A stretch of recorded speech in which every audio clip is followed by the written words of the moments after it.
In this episode of Podcast Tactics, you will get practical podcasting strategies from a creator who launched a show that highlights the power of having a positive mindset. Remember to join the mailing list at podcasttactics.com so you can keep learning about podcasting, get inspired, and stay motivated. I'm James, the host of Podcast Tactics. Thanks for listening. Let's get into it.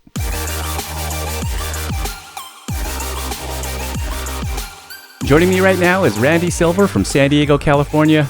Randy, thanks for coming on, man. I really appreciate you making the time to have a chat with me about your podcast.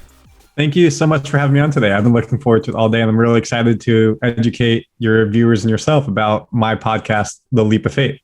Fantastic. Yeah, let's dive right into it. What is Leap of Fate all about?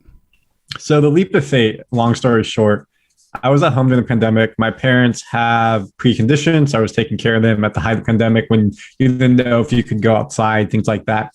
And I was watching TNT, and Charles Barkley was talking about how much people's lives suck. And during the pandemic, because there's no sports, everybody's life sucks. And you realize how much sports takes you out of your life sucking. And he kept using the word sucks, life sucks. And I am so positive. I'm such a positive person. And I hated two things. One, that he was putting that message out there in the world to make it worse, because I don't actually think that's true. And two, I know that my life doesn't suck. I know that your life doesn't suck. I know that so many other people's life are great. And I want to share those stories. So it gave me the idea of starting a podcast called The Leap of Fate, not faith, F-I-T-H, F-A-T-E, Leap of Fate, because people take their own fate in their own hands. They take that leap and they make it happen. So it's all around sharing positivity and sharing stories of people who overcome adversity in their daily lives. It could be from people who have drug abuse. It could be people buying their first house. It could be getting their first job. It's a lot of CEOs or executives coming on. How do they move up the corporate ladder? Just there to educate people on their success, so you can have your success in your daily life, because your life does not suck. It's good to have these fresh voices out there that are saying, no, you don't have to buy into that, and you can create, possibility and positivity in your life. Yeah. And if I can compound one that is super simple is, I had two people on, one in North Carolina, a second episode here in California, people talking about buying their first home. And you don't get taught in high school, in college, out of college, what are the paperwork that goes into it? What's the XYZ of doing it? How do I save money? What do I need to do? And I had so many people reach out to me this is so relatable. I'm not at that point yet, but just knowing that I have to start preparing for this makes it better. Without your podcast, I would never have done it. And it's things like that, where there's things that you think that you probably do know, but you're holy smokes, hearing someone who's not a celebrity, hearing someone who's not some super rich, just an average everyday person overcoming the obstacles that we all go through is really relatable to people, and that's why they like it. So I want to dig a little deeper into that, or not into the relatable part, but where that origin story for you comes from with, just kind of wanting to make that kind of impact through your podcast. People tell me I have the voice for radio, so it works out well. I'm kidding. So in my previous job, I just recently changed jobs. I was a global sales leader for Cisco. I managed 25 people across 3 continents. And I got to travel the world for it, meet so many different people. And I was really two things. One, obviously, I was a leader, and I know that's not this podcast, but we can talk about that a bit if it matters to you. But two, I was an enabler, and I was a teacher. I was really able to help young people in their career move up the corporate ladder or move into a job they really wanted if it wasn't still in Cisco. So in my time there, I had 25 plus people move on off my team and get promotions, which is awesome. All the credit to them, because they put the hard work in. But people always told me, you're so good at communicating and you're so good at sharing messages and enabling people. You should do it on a grander scale, where it's just not people on your team in Cisco or people around you. You should enable the public. So I always kind of have an idea how do I do that for a podcast? I don't really have a subject. I don't have a following. And then the whole Charles Barkley story happened. I was oh, aha moment. This is my click. Now the next question is, how do I make it happen? Yeah, talk about that. How did you make it happen? So again, I was living at home with my parents. My parents go to bed early. I had no friends around. I couldn't go see people, be very safe. So I spent one weekend and I just researched everything online. I literally typed into YouTube, how to start a podcast. I typed into Google how to start a podcast. I typed in, everything like what equipment do you need? And I found some really good stuff from Buzzsprout. They had like a whole YouTube series, part 1 all the way to part 10. This is what you need. This is how you do it. Here's different stuff. Like here's a different mic. Here are different headphones. Here are different systems you can use. So, and they gave you the pros and cons. They had the same type of thing on the blog.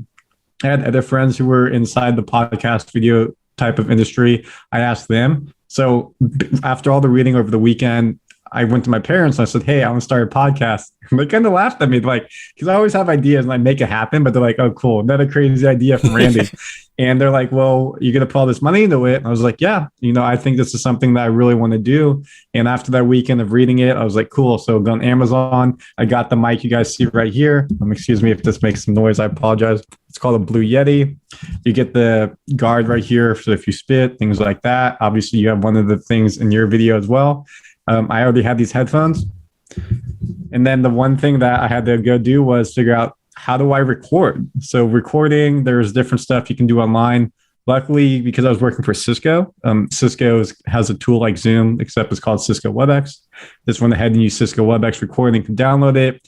I would edit the audio in my own GarageBand on any Mac. It comes free. And I would just pull the audio into Buzzsprout, where then it would get hosted to all the different streaming sites. So it wasn't as daunting as you think it would be. It's just making sure you have the right tools to get started. I do want to kind of give a little feet on the ground perspective, for anybody who's like trying to, or anybody who's thinking about starting a podcast or who is starting on this journey.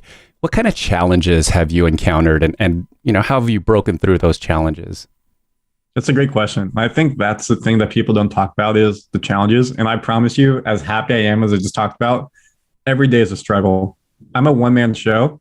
I have a normal 9 to 5 type of job. So I'm going to bed at like 12 a.m., 1 a.m. because my podcast is my second job. So I'm waking up doing my job from like 6 a.m. to 3:30. I'm working out. I work out daily. Just, I got to get away from the computer. So I work out for 2 hours after work, eat dinner, and I start the podcast stuff, video, audio, whatever it may be, at 7. I'm doing the guest reach out. I'm finding people. I'm doing the hosting. I'm doing the recording. I'm doing the editing. I'm doing the social media. I'm uploading all the videos to Facebook, YouTube, LinkedIn. People don't realize how much time that takes, how much goes into it. And then I have to try to outreach to people and then use hashtags and get people to find me. I just don't have time. And so I would say the biggest thing is I'm not getting the organic growth or as much growth as I think I would have at this point for the amount of effort I'm putting in, because I'm putting all this content, I'm doing so much, but I'm not able to do the outreach to try to get people to find me. So it's hard. So you need to really make sure if you're doing it, you're in it for the right reason. You're going to burn out if you're not talking about showing something that you care about. If you think you're just going to a subject because it's really important, or you think it's out there, it's hot and you'll get viewers, you will burn out of it eventually. You're not going to want to continue to doing it. And the other thing I would say to add on to that is there are weeks that go on where I'll put out like really good content. I'm like, oh my God, this is the blow up.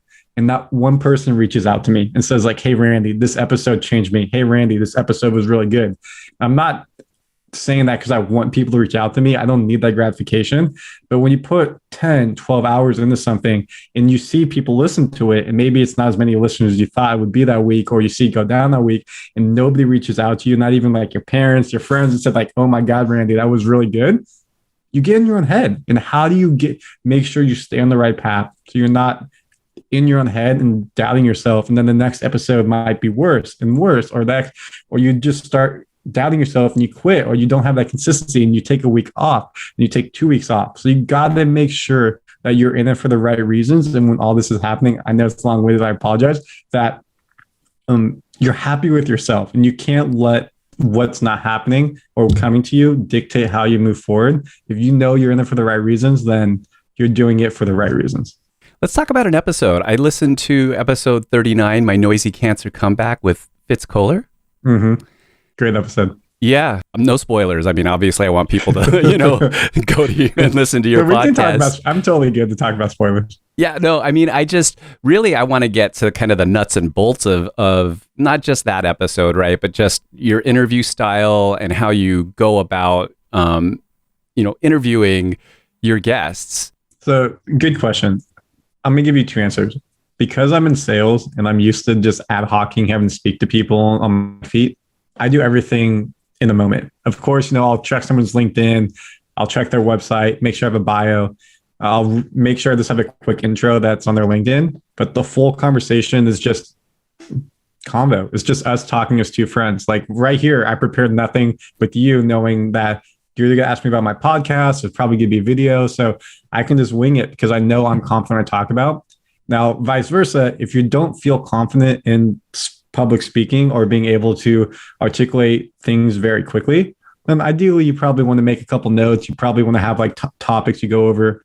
With the episode with Fitz, so if you guys don't know who Fitz is, she's a world-renowned race announcer. She announces LA Marathon, multiple other marathons. She is a fitness guru. She's been on TV.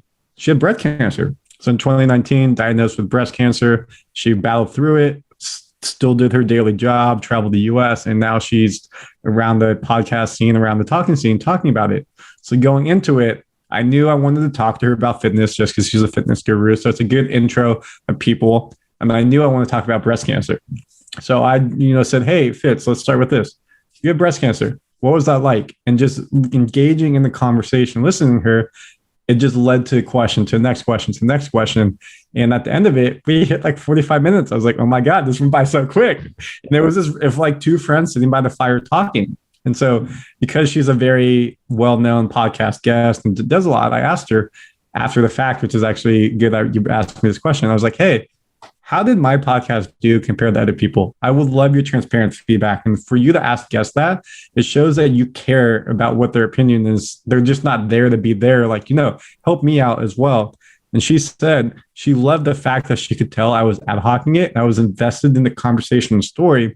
And the main part is she said that I did other people don't do is people have agendas. And when people have agendas, it's like you can ask me a question and then I answer it. And then instantly you just go off to your next question. It doesn't feel like a genuine conversation. And she said that I just let her talk. And then based off of that, I answered her questions and we talked about it, relate stuff. So she really enjoyed that it was an engaging conversation versus more of just a Q&A where it was just like she was there. I'm curious about how you get your guests, like with Fitz. I mean, that's a big deal. I'm a runner, so, I'm familiar with who that is. And so I was just like, whoa, okay, this is perfect. I'm going to listen to this one. But how do you go about finding your guests and how do you approach them? Good. So that's a great question as well. And again, I talk about that in my videos on Leap of Faith channel, how to start a podcast. Sorry, I had to plug it. I started out with my inner circle. Luckily, I had some people who were doing some cool stuff in my inner circle. My first video, my first audio was with Sean. He's an entrepreneur, started a clothing company.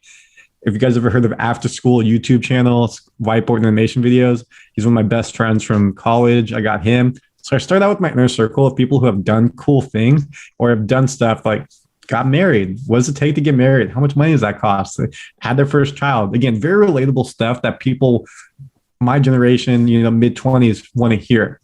As I've started to get bigger and I've kind of run my course in my circle, I joined a group called Pod It on Facebook. It's about 6,000 people. And there's people trying to be a guest on podcasts or host a podcast saying, hey, I'm trying to find people. They also have a website called podit.co, I think, or podit.com. If you type in Pod It on Google, you'll find it. So then you can make yourself a profile and people can reach out to you.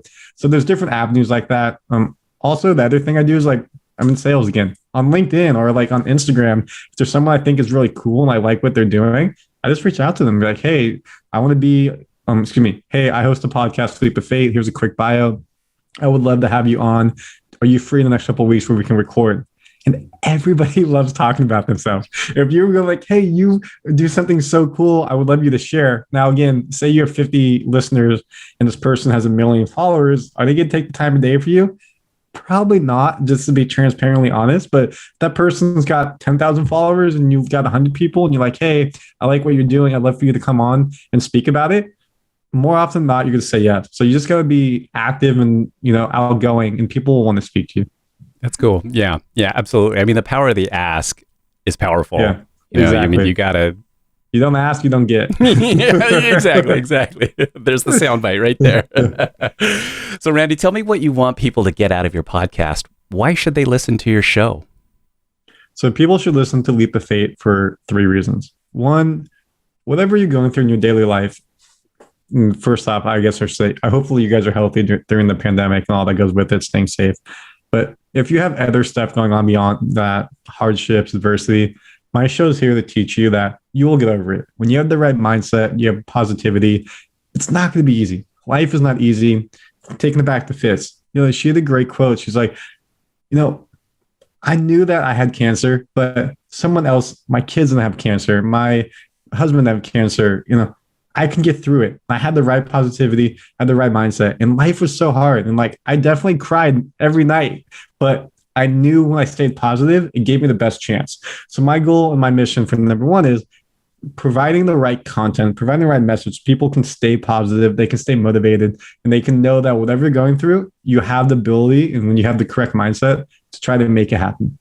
Number two is, leap of faith. You're going to learn so much. You're going to learn about how to overcome drug abuse. You're going to learn about how to buy a house. You're going to learn about how to become a leader. You're going to learn about Clubhouse. You're going to learn about podcasting. You're going to learn about so much different stuff. So if you like just hearing a different stuff and you don't want to have to read a bunch of books or read a bunch of Audible stuff, just listen to me weekly every week. I'll get a lot of different unique guests who can come on and speak. And number three, it's a podcast by me for you. So if you want to come on, I love people reaching out to me. If you got a story to tell, if you got people that you think would be good, it's a great place for people to get their voice heard. And you reached out to me, we're doing this, which I appreciate. So things like that. It's just people helping people. So let's look forward into the future, Randy. Hop into a time machine of sorts, and go a year or two, maybe even 5 years for you. You've got a vision and a mission here. What do you hope for your podcast? I would love for Leap of Faith to be a holistic lifestyle brand. I think the fact that Leap of Faith, I have a really cool image design for my logo. I think the fact that I can abbreviate LOF, LOF, or LOF Gang, LOF Fam, there's a lot that you can do in terms of apparel and branding. And so I would love to do that. Again, I don't have the audience yet. I don't have the income to make that type of stuff. So I think it'd be really cool. I think there's some really cool apparel ideas. I also would like to turn it, as I said, to a holistic brand. I talk a lot about meditation, mindfulness, positivity. I have workout videos on my YouTube channel. I have vlog style videos. So I would love to get other podcasters or get other people who fit the vision of Leap of Faith under my umbrella. And then it gives them a channel to have their voice, gives them a place to be able to speak about their stuff. Kind of like how Barstool Sports, for example, they're a big umbrella. They have so much under them. I would love for Loft to be that type of place. And number three, just keep me sane. This world's crazy. And I love that, I'm 28, I'm single, I don't have kids. Luckily, again, as I said, I'm up till midnight, 1 a.m. doing this because I have the free time. I have no commitments in that life. So it gives me an outlet, it gives me an output to just be creative. And if I ever lose that fire, then it means Loft probably is run its course because I'm not staying true and happy to what I'm doing. And if that ever happens, then you won't see me on the channel anymore. But I don't see that happening anytime soon. So one more question before I let you go. Share with our listeners, what is the best thing that has happened to you so far as a result of your podcast? The best thing that's happened to me, I would probably say getting that first paying customer. The person who reached out to me is a good friend of mine. Shout out Rob and Robbie. So Rob is my age. His dad's Rob Sr. He's Rob Jr. And his dad owns or runs a mortgage newsletter. They get 60, 70,000 people who read the newsletter a day. Crazy. And so they're the ones who are hey, can you do an audio episode of how to start a podcast? We want to do our own. So that's where I interviewed them for the audio. And I was you know what, guys, this isn't going to do it justice. This is cool. This works. But I want to create a video so it's easier to do it. When I created the video, his dad reached out to me, said he loved it. Can you help us set it up? And so then I was yeah, no, free of charge. Don't worry about it. We're friends here. I'll just do it. So I spent maybe 10, 15 hours over the course of 3 weeks, sitting down, teaching GarageBand, teaching how to use Buzzsprout, how to, do all this type of stuff, just speaking about it. And I was it was Super Bowl Sunday, and I was just watching the Super Bowl with friends. And I got a text saying, hey, Randy, can you send us your direct deposit number? We want to pay you for your time. No is not an answer. Yes, we're going to pay you. Please just send it. We don't want to have this fight. And that was my first payment of Leap of Faith. And I never went into the podcast thinking I would get paid. I never went into that session getting paid. And just knowing that people value your time and see the benefit and the value you provide, it was completely gratifying. And since then, more has happened because of it. And I can use him as a reference. So I think that pivot point changed my life as well, because then I turned Leap of Faith into an LLC. I was like, oh snap. Like I need to like do this as a business. I was able to get it certified as an LLC business, all this stuff. So it just absolutely took me to the next level, because that one interaction of me just trying to be a good person, starting all the way at the beginning of the podcast, validated the whole work of 8 months. That's awesome. The name of the show is Leap of Faith. Randy, thank you so much again for your time. Awesome. Thank you so much. Thanks again to Randy. Check the show notes for links to learn more about Randy and his show, Leap of Faith. Please share what you got out of my conversation with Randy by leaving a review on podchaser.com. You can find out how to do this in the show notes, and do let me know what you need from me to make this show even better for you. And make sure you follow Podcast Tactics to keep learning more about podcasting in future episodes. Thank you.